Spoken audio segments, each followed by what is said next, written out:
Hello, everyone, and welcome to Tabletop Today. I'm Thomas Koch. I'm James Aaron O, and in today's episode, we'll be covering the news, crowdfunding corner, and we have an interview with Chris and Bear from Nord Games. Chris and Bear. Chris and Bear. Chris and Bear. Chris and Bear. Chris and Bear. Two different people, Chris and Bear, not Chris and Bear. Yeah, Bear and Chris. Chris and Bear. From Nord Games. Anyway, that's what we're doing today. James, thank you for joining me on this very first episode of Tabletop Today. Thank you for having me. I mean, you're the co-host, so you have to be here. I know. Well, do I? You don't have to be here, Okay. but you could be here. Just dip out. Wow. Hello. So we are part of Quest and Chaos. This is actually the Quest and Chaos studio that we are currently in. And if you want to check out live stream RPGs and board game playthroughs, all of that is over on the Quest and Chaos YouTube channel. Thoughts? Which you will be seeing probably links down below, and maybe something else that flies in the dark nethers down here where we can put things, or in the top left corner near Thomas's right head. up here. Lots of links, because that's how YouTube does the stuff. Right on. So, James. Yeah, speaking of news, as you can see, we have some of this stuff already on the table. We're going to be talking about Dungeons and Dragons' new starter set, Heroes of the Borderlands. It's a $50 MSRP set, and it comes with so many things. So many things, especially as somebody who really got to sink my teeth into D&D 5e, those essential kits, those initial starter sets. They did not have nearly as much stuff as this one contains, which is very exciting for us to get into. Do you remember the NPC cards, or the what were they called in the Essentials kit? Like the companion cards. Yes, companion cards. These cards are so much better. So much better. Like the other ones felt like they were like the brother you print on your own, and then they've got a little. Yeah, and then you have to tape them or glue them on the back. But these ones are fully integrated within this starter set to really get you going into the game. It'll be a 1 to 3 level adventure, and it is a well-crafted system of making sure that you are well taken care of throughout the entire process. And for DMs, they provide these wonderful NPC cards. Not only do they have some really great character art, like this human captain of the guard, Andrella, but they also provide some descriptions of who they are, not just in their look, as you can see with the art, but Andrella has perfect posture, is strict with her posture as she is with the law, and she's also a role model. Many of the Keep's young people admire Andrella and enjoy her good-hearted mentorship. And one of the other particularly fun things that you mentioned, Thomas, also on the back there. You're going to have to read it. Rumors. They're rumors. Rumors that you can use to help inspire your NPCs to have people speaking about them. When the PCs speak to, let's say, Bartho, maybe Bartho has some thoughts on Andrella. And Bartho's lazy. I'll tell you that right now. Bartho. He's lazy. He has tasks to do, but he's gonna pawn those tasks off to the adventurer. Mm-hmm. But and one of the rumors of Bartho could be, if you can't afford a bed at the inn, Cornflower will let you sleep in the barn. The hay's real comfy. So Bartho, interesting. So it's Bartho himself has these rumors, and Bartho says Cornflower here will let you sleep in the barn if you so ask. So that way it can. Little spoiler here. He's right. He's right. Because they also say whether the rumor is true or false. So it really helps interconnect your world with just a glance of a card. Yeah. So just kind of an overview thoughts about this is a really well done box. This is a really done starter set. It gives you a lot of, again, those cards, the tactile way to build characters is great for starting out learning and play. It includes a whole bunch of monster tokens, gold tokens, gem tokens. In the module, it's over in the stack, or it's over there. Yeah. But in the module, they say like one of the characters will give you 100 gold pieces per gem token, right? So you don't have to kind of remember that you write down a 300 gold piece gem, and then you wonder, when did I write that down? Where was that? Yeah. Again, this is self-contained. So there's you're not going to get a bunch of stuff that it doesn't think you're going to get. Mm-hmm. The actual design of the module is actually pretty fun. Mm-hmm. I'm going to talk about a little bit of that. So this is a reprint, not a reprint, I should say. It's a reimagining of Heroes of the Borderlands. Keep on the Borderlands. You probably can't see that. There you go. So Keep on the Borderlands. And it comes with these 3 little adventure booklets, they call them, right? Mm-hmm. So you've got Caves of Chaos and then the Wilderness area. Now, in the actual text, they say that you could swap DMs for each booklet. Really? So that, if there's somebody else wants to try it out, they could grab one, and as long as nobody's read it, Yeah. Or you can, separate your DM knowledge from your player knowledge. And I also just saying, or just pointing out, the cards have amazing art, obviously, but these openings to these adventure booklets are very evocative of what is within, and the art carries throughout. And they have these wonderful maps that you can see that characters can look through, and or characters and the DMs can look through and be like, ooh, that's very inspiring. And then they also provide fully printed out foldable maps for you. We should also preface, we're not sponsored by Wizards of the Coast in any way. I just find this really cool. Yeah, don't worry. We'll get to the negative comments on their other products in a little bit. Yeah. This is the news section. This just came out. It's pretty cool. Yeah. I was looking through this. It's well designed. So the Keep on the Borderlands has 14 different areas to go to. Each one of those areas in the book, as the DM looking at it, is a single page, with the 14th being 2 pages because it's the biggest one. Mm-hmm. I was actually looking at the basic set from 1981 that I have at my house, which has Keep on the Borderlands in it. And the Keep portion of it was 4.5 pages.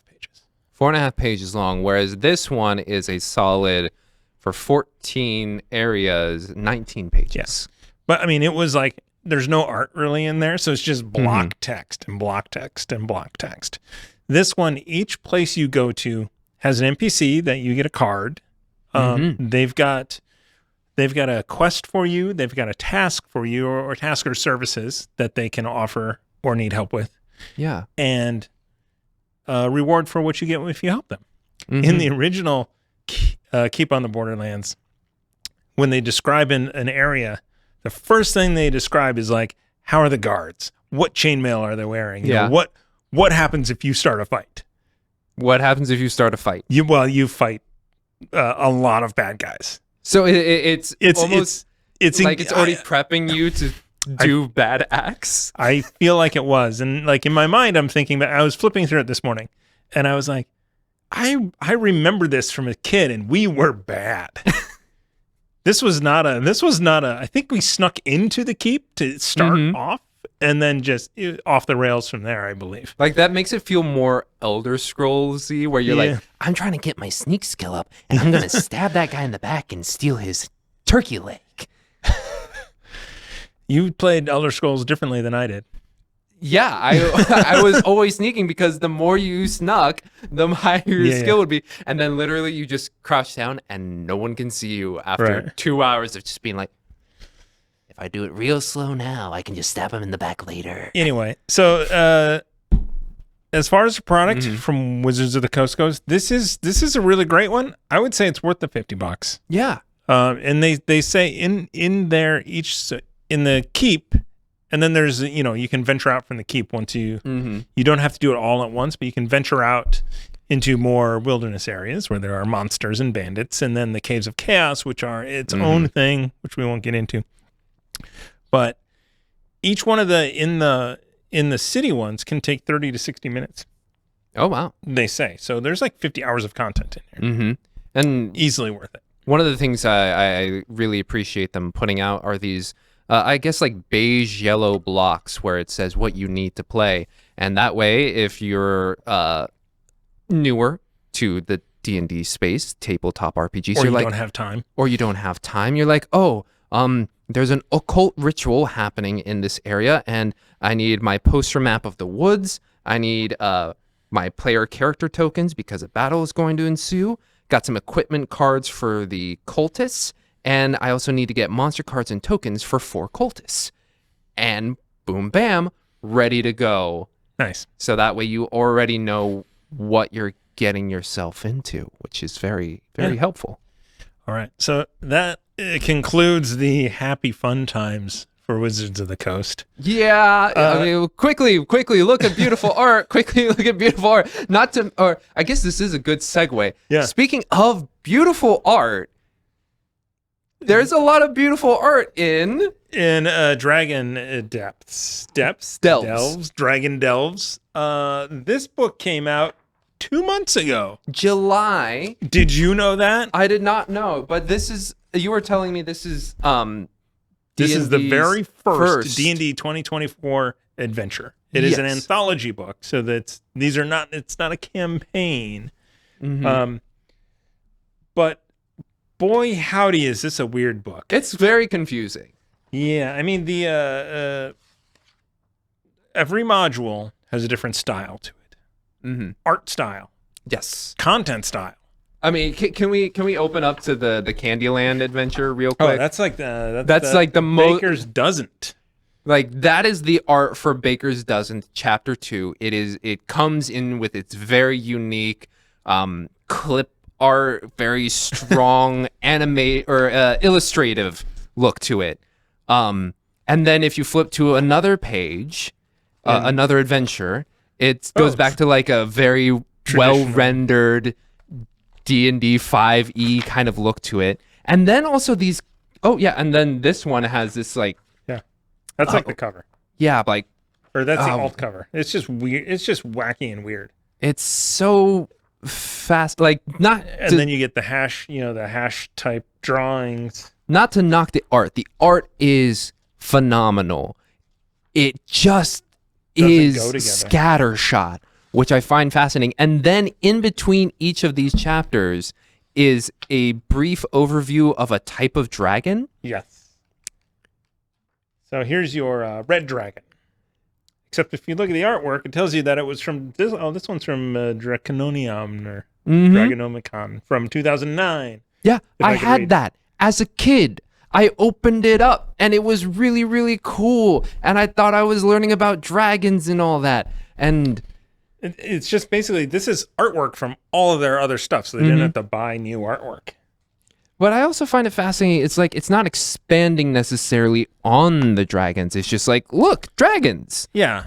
It's so little fanfare. Like, but yeah, it was brought out in July of 2025. Other than the scattershotness of it, we are curious whether this, because it is the last book with Jeremy Crawford and Chris Perkins as part of the design team for Dragons D&D, if they just wanted to release this so that way they could just put it out there, but it's also not like banking on the name of them. No, I mean, no. Most people don't know or don't care. Yeah, so it's just oddly strange. And one other thing, this is a criticism, I would say. Like, here's a D&D 5e book with Eberron, and I'm looking at the backs of these. And to speak to Dragon Delves, wanderers await heroes with the courage to face a dragon. Dragon Delves presents 10 short Dungeons & Dragons adventures that showcase a variety of dragons ready to challenge any adventuring party. Okay, simple, smooth. Yeah, I know what I'm getting. Eberron. Banish the shadows of war. Whether aboard an airship or train car, embark on thrilling adventures shrouded in intrigue. Discover secrets buried by years of devastating war in which magic-fueled weapons threaten an entire continent. That's one paragraph.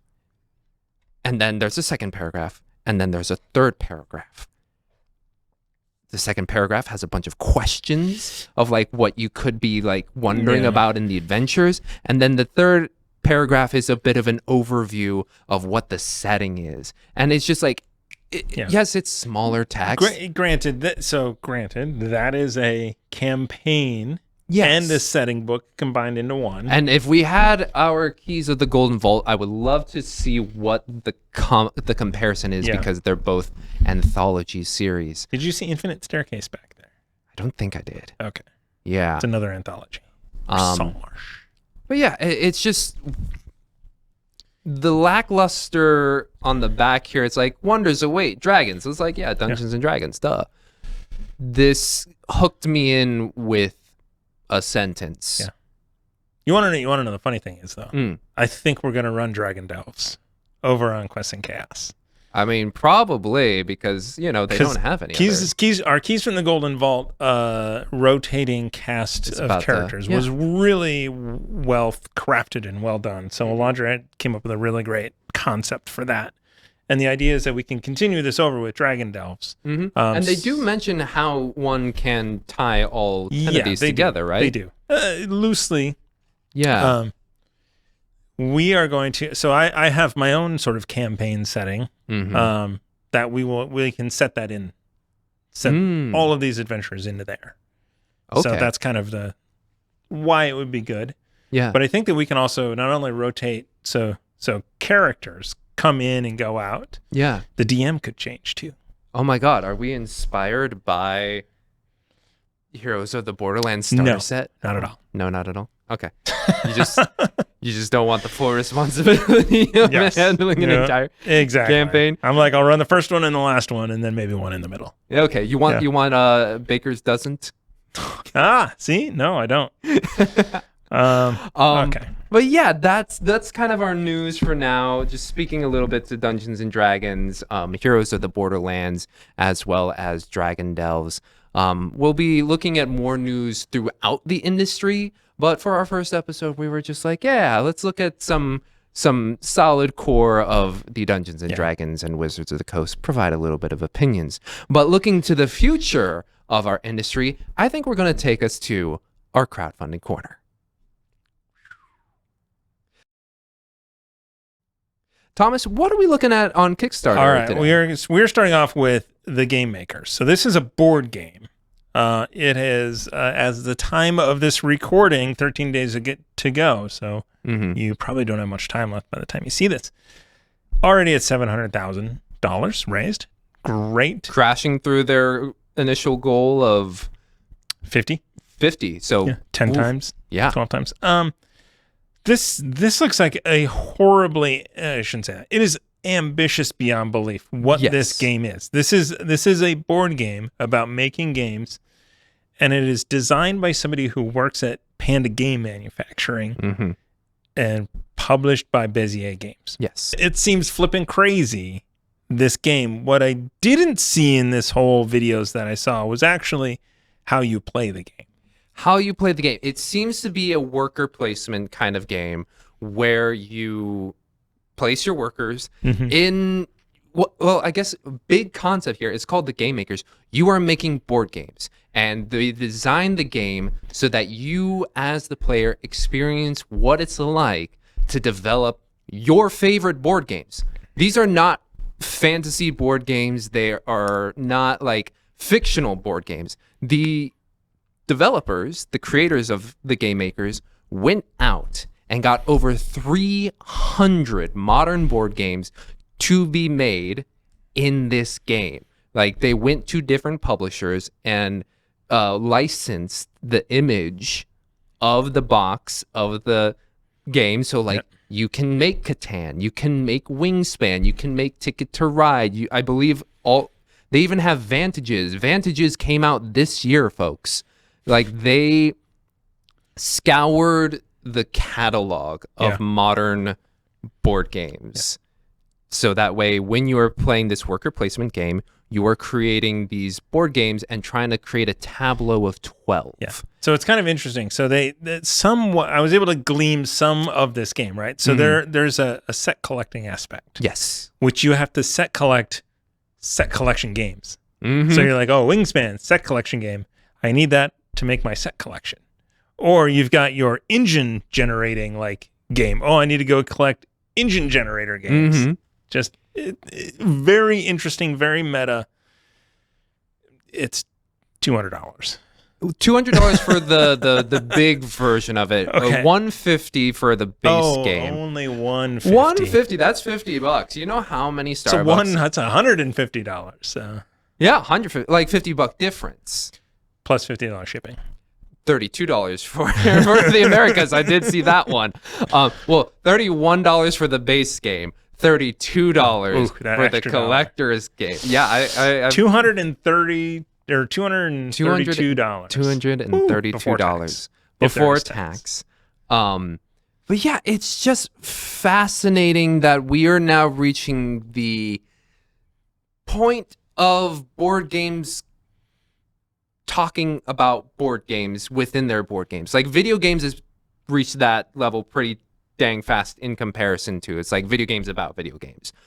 Now we're reaching the point where board games are making board games about making board games. Yeah. Inception. Christopher Nolan's going to do the movie adaptation of this. Yes, Christopher Nolan will. But it also speaks to like any consumption medium, like art, all films, video games. Like it starts to go into like this postmodernist of like abstraction of what a board game can be. And I'm curious to see with this one seeming to be the first domino into the meta board game about board games, what kind of board games are going to come out post the game makers that will speak to board games? Wow, you lost me there. I'm pretty sure I lost myself in that, but so one of the things that the reason I'm not going to back this is that it offers simultaneous play. And I don't know exactly how that's going to work, other than there's like this board game that as it rotates, new areas come about that you can put your workers in. Mm-hmm. And I don't know if it's like, I think you rotate it once, then everybody gets a thing, and then it rotates again. Mm-hmm. We tend to buy board games that we can play on the channel. Mm-hmm.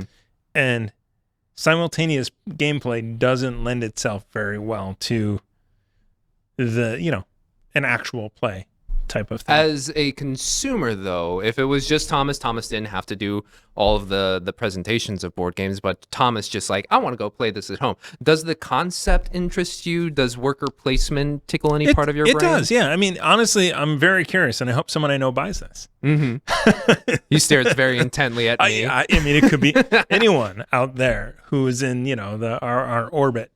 That would be fantastic. Mm-hmm. Yeah. I am very curious just to see what, like the game itself, I already love worker placement. I am curious to see if it does usher in a new era of board games. No.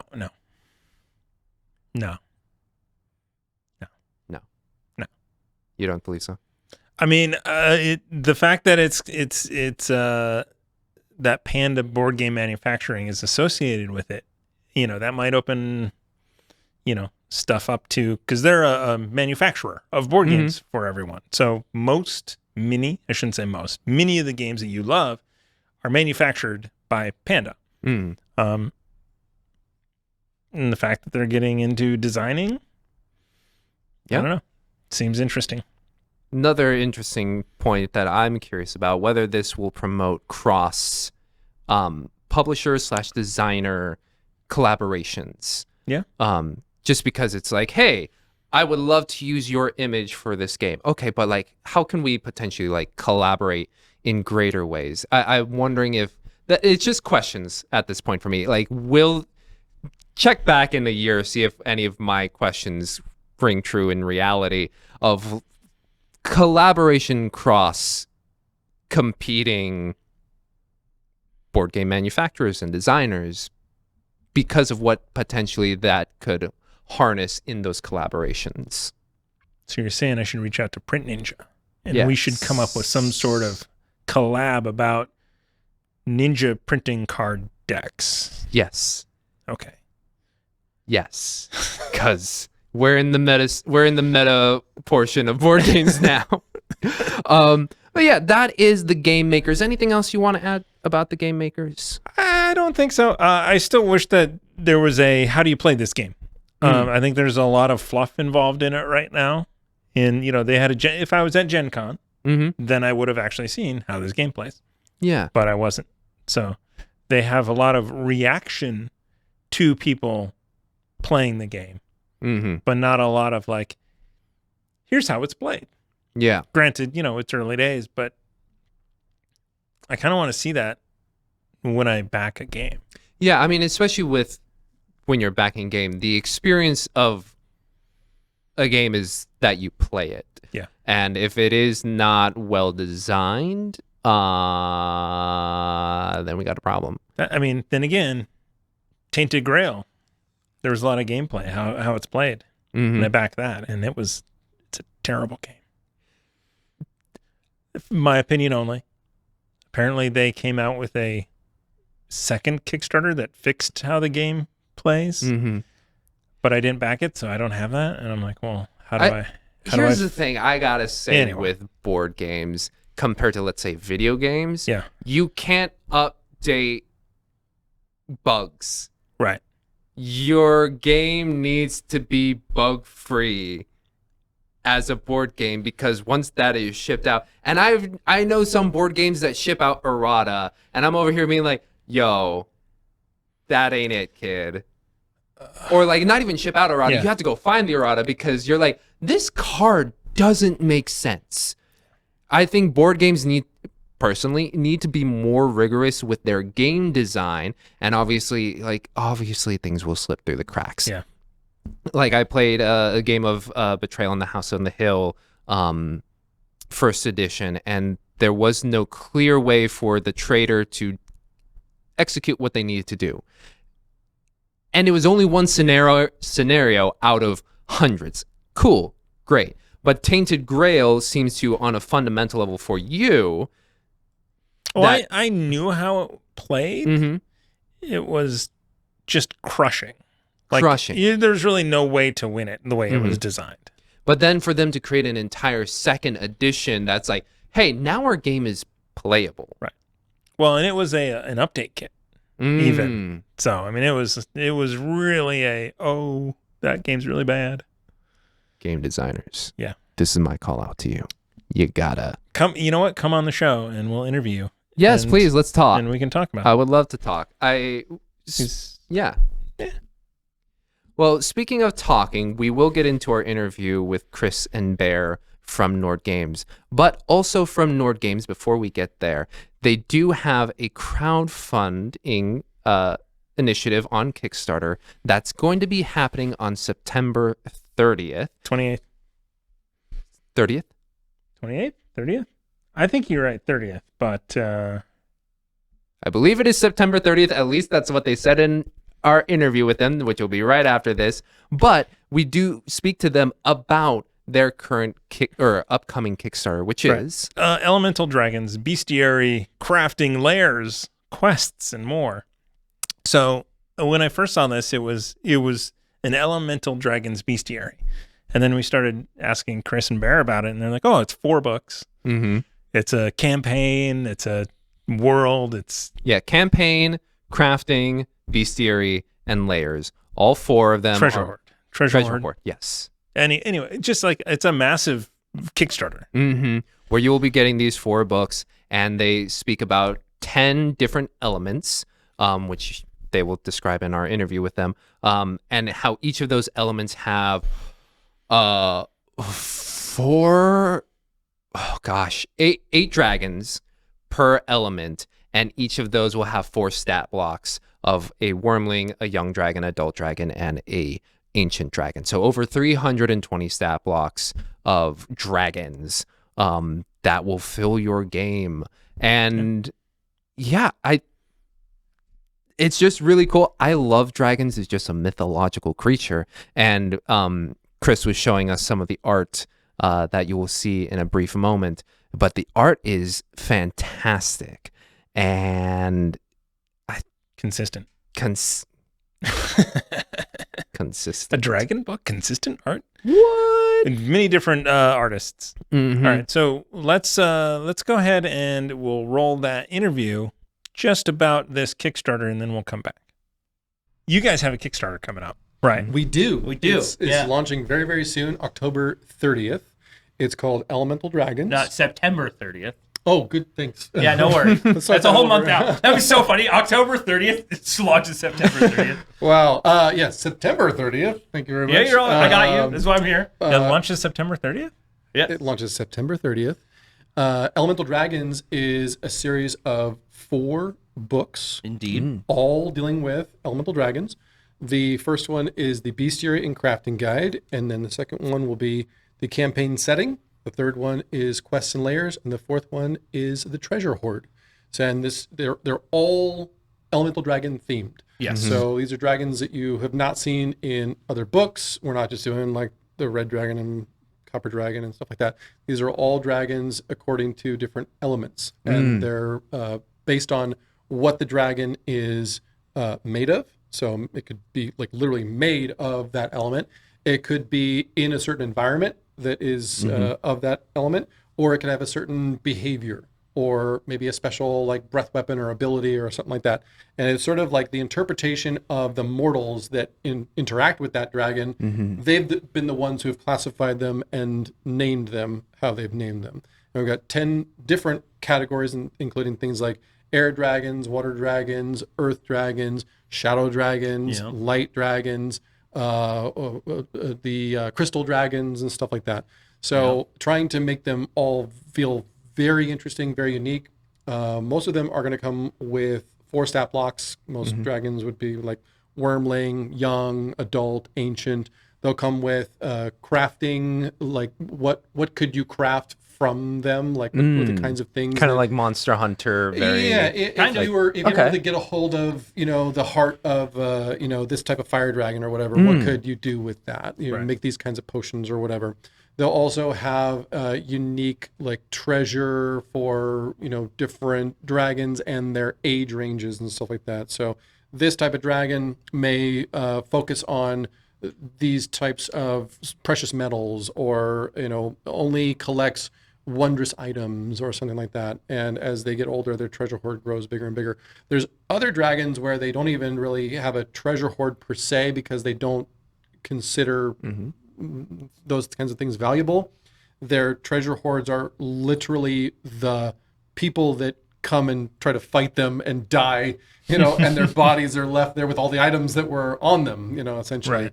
And so they amass a larger and larger treasure hoard because of the kinds of higher and higher level characters that have come and tried to defeat them.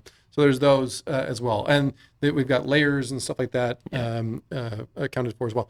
So the whole idea is these are 4 books that all can be used individually or together for a larger experience if you want that. Yep. What made you want to do all of that content? Okay. That sounds crazy to me. Yeah. So the idea originated from, we have our Ultimate Bestiary series. Yes. And we had, the next one on the list was dragons. And I wanted to do elemental dragons. Originally, we were thinking like, well, how can we take the existing dragons and make them interesting and more unique and stuff? And I was like, let's just make 10 chapters of different elements, and that's how we'll base it. And then I think we're starting out with at least 8 dragons per chapter, 4 stat blocks per dragon, so you get up to over 300 dragons, 300 dragon stat blocks in the whole book. So that was the jumping off point. And then I thought, well, wouldn't it be cool if we had like a softcover book full of layers? And then we started talking about quests. Quests, and it would just, how do you tie that together? We've always talked about doing like campaign settings as well, because we don't really have any campaign settings. And then it kind of just grew to the point where we were like, well, this is bigger. It won't fit into a single book. Yeah, that was the main issue. We were like, this is either going to be like a 600-page tome, and that's not. It wasn't. It's reasonable. not really reasonable. Yeah. Or we start splitting this into more books. Well, and we've surveyed our customers over the years, and the hardcover, full color, 250 page or more book is sort of the sweet spot. That's where people like to, they feel like that has the right amount of value. It's durable, and that's sort of the one, the type of book that we try to make. So if we go too big, then, that's not great. And then if we go like too small, or it's like a soft cover, then that could be problematic as well. So we resolved to turn this into 4 separate books. And then we're even talking about expanding backward into our previous Ultimate Bestiary books. And so the themes in those, we had Secrets of the Fae, we had The Dreaded Accursed, and we had Revenge of the Horde. Yep. Yeah. So now take those concepts and expand those into their own series of 4 books, where you've got, let's say, Secrets of the Fae, where you've got a campaign setting all in the Feywild. You've got quests and layers all in the Feywild, and you've got magic items all Fey themed. So you've got now those options. But again, write them in such a way that they can all be used independently of one another. So somebody can come to the Kickstarter and they can say, you know what, I like the monster bestiary and the crafting guide in one, but let's also grab the treasure hoard as well. So now I've got those 2, and they're elemental dragon themed. Or someone mixes and matches and says, you know what, I want the campaign setting and the quests and layers. Great. So you can mix and match however you want. And I will say, elemental dragons, we're expanding on more than just books. So there will be elemental themed dice. We will also have elemental dragons, dice trays, things like that. Dungeon Master Screen. Maps. There's going to be a lot of different accessories. STL files for dragons. Yes, if you're lots into of dragons. dragon STL files. Yeah, lots of that. We've teamed up with the Dragon Trappers Lodge, and we're working with them to make unique ones as well as use ones from their back catalog. Yep. So, lots and lots. There's dozens of them, actually, now that I think about it. So there'll be different kits and add-ons and stuff. You can make your own custom pledge, or you can just go with like the all-in, for example. So it's very exciting. So this sounds like massive. It's I hope this is going to be very big. Do you imagine this being your biggest Kickstarter? Well, our biggest one to date was for Oracle RPG, and maybe we'll surpass that one. I don't know. There will be Oracle RPG versions of all these books available during this Kickstarter campaign. Yes. So there is that as well. So anybody who wants to try out Oracle RPG, they could start at this Kickstarter. Would be great. So I have no idea where this whole thing is going to go, but I'm hopeful. So that's a lot of content. Yeah. How long have you been developing it? So I've been writing this one for over a year, but like all the really meat and potatoes parts of it are coming together over the past couple of months. Yep. And the artwork is finally getting done because now we've got, so there were my original design philosophy, I had to kind of scrap and rebuild it a couple of times. What I've come up with most recently is starting out with a morphology. So like, what does the dragon look like? Like, are we talking a traditional 2-winged, 4-legged dragon, or are we talking like a wyvern or a serpent, hydra, or maybe like look at actual nature and you see different forms of like legless lizards and stuff like that. So like, how do you, all these different forms of dragons, how do you make a system to where you can have any of these? So combine any of these with any origin. So what makes them elemental? Are they elemental infused? Were they created by the earth, as some sort of malevolent force or something like that? Did they come from a meteor strike? Were they inside? Was the dragon literally an egg, coming to the planet from a falling star? All of these are possible options. So what I've done is sort of like our content generators is try to create this system by which I can just grab all these different characteristics about them, and then that gets me onto what does this dragon actually look like, what's its breath weapon, what does it do, what is its behavior, all that stuff. So that once I got that in place, then the whole thing has been coming together quite nicely. And then we are using all of our other tools for actually creating the campaign setting, the quests and the layers, the treasure hoard. For like quests and things like that, there will be a point of interest. There will be the a story realm. generator. We use the story generator. Yep. We use the character generator for the NPCs. We use the settlement generator for the points of settlements, interest, the inside destination. the destination, all that stuff, Yep. and then layers. I mean, it's incredible. So once you have all those tools, then you can start to sort of lay the foundation, and then you as the writer add the rest of it Yep. on top. Right. And so, but because you've got these generators as sort of the jumping off point, everything can be different and feel unique. But then on the top of it, always have that layer of elemental dragons is the whole theme of this thing. Yeah. Mm-hmm. So the quests that we're doing focus on a different type of dragon in each quest. So this quest is going to be the shadow dragon, one of the types of shadow dragons. This one's going to be a crystal dragon or something like that. And so then along the way are the various dragons you interact with. Are they going to be good dragons, bad dragons? How are they going to be involved in the story? And then when you get to the final layer, what's going to happen there. Yeah. Yeah. So Do you have, so much like chromatic dragons and metallic dragons, are there alignments for each sort of section, or is it just an individual dragon? Yeah, so each chapter is air dragons, water dragons, earth dragons. They do not have alignments based on their element. They have alignments more based on what's appropriate to that specific dragon. So like the cyclone dragon is like chaotic neutral, for example. Right. Yeah. Whereas you might have like a certain type of lightning dragon. I don't have an example right now, but like if you call it a shock dragon or whatever, that one might be chaotic evil, or lawful evil or whatever. And a lot of them are fairly neutral. Right. We don't go too like extreme on most of them, and we also have a pretty big variety that we're trying to make sure that they're not all like unintelligent beasts. And we're trying to make sure that they're not all intelligent magic using dragons. Yeah. We're trying to give a wide spread of what they might do, and also their types of breath weapons and stuff like that too. So, and combining different things together, like maybe this one, it has multiple different types of damages that it can deal, thunder and lightning damage or something when it lets off its breath weapon.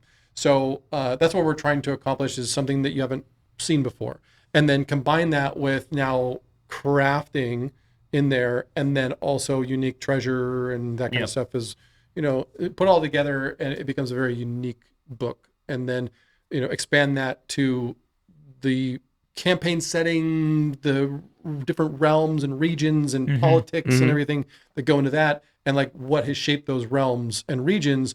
Like, well, obviously the elemental dragons have something to do with that. Yeah. So are there certain areas where like you just don't go into the desert because there's a freaking sand dragon, Probably. that lives there and stuff like that?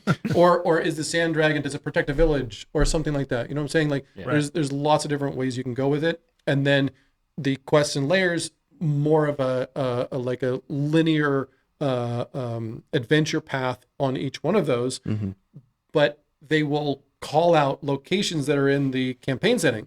Doesn't mean you have to have the campaign setting book, but like they will open your world a little bit more if you're like, oh, that's that same place over here. So this quest sort of introduces you to some NPCs that maybe are not included in the campaign setting.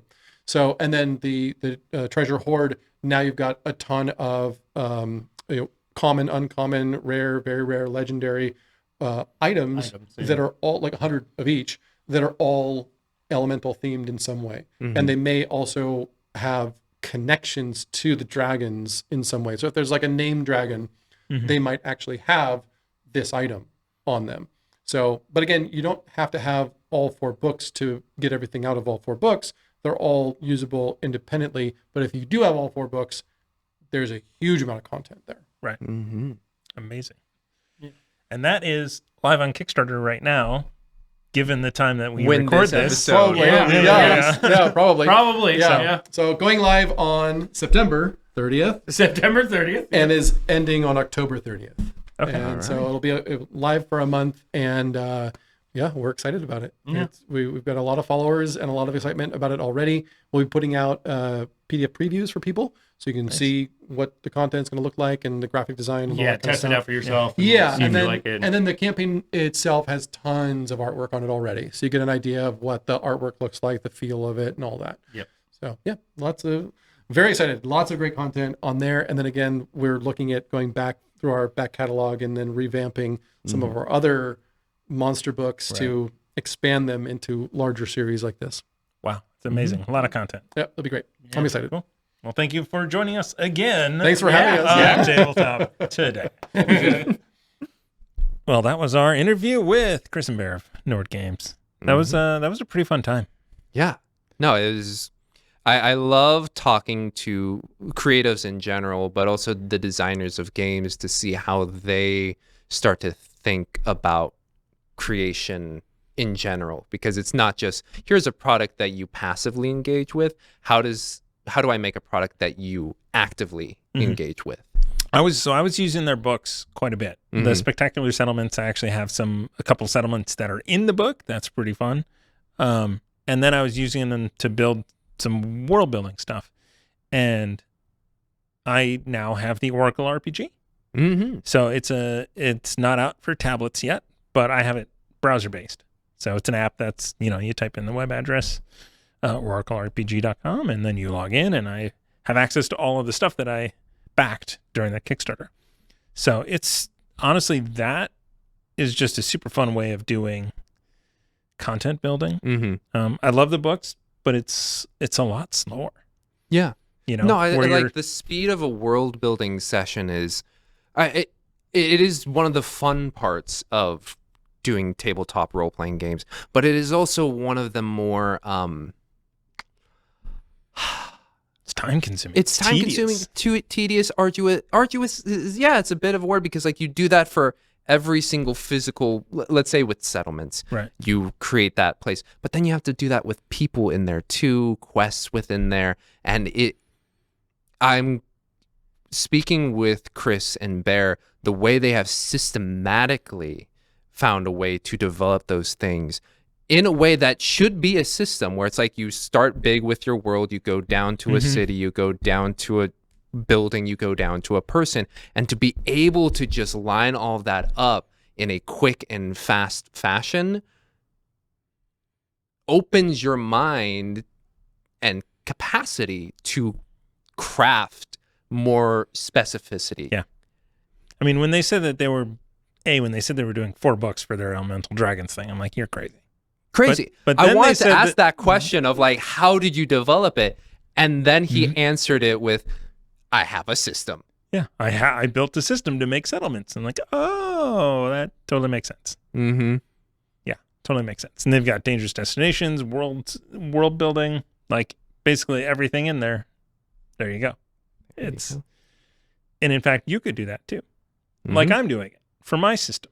Yeah, you can do that too with link down below.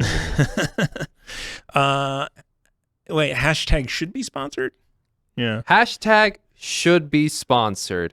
Please sponsor us with whatever lovely things they you did have. drive all the way up here. I mean, we're close, but not that close, right? So. Hashtag please sponsor? Yeah.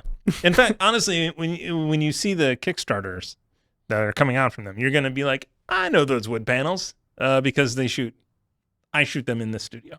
So, yeah. So in fact, they do sponsor the studio. Therefore, anyway. Hashtag sponsored? Okay. Clip that. Anyway, so that is going to do it for this introductory first premiere episode of Tabletop Today. Please give us a comment, a like, and a subscribe. Tell us what you're thinking, because we're thinking crazy stuff. So you should tell us what you're thinking. I don't know what I'm thinking. That is a wonderful question. But a more specific question is, what RPGs are you looking forward to in the coming months and year? And comment them down below so that way we can take a look at them, because I did enjoy like these cursory glances at Dragon Delve and Heroes of the Borderlands, and I don't know, talking with Chris and Bear, like to have that designer mindset as an amateur designer, I'd be very curious to examine some of these a little bit further, like to see the differences between systems. Yeah. I don't know. I think you should put whatever crazy thought you have down below, and I may approve it and I may not. As crazy as possible. Don't. Flying spaghetti monster. And with that, Thank you all so much for joining us on Tabletop today. I've been James Arano. I am still Thomas Cook. And we will see you all next time.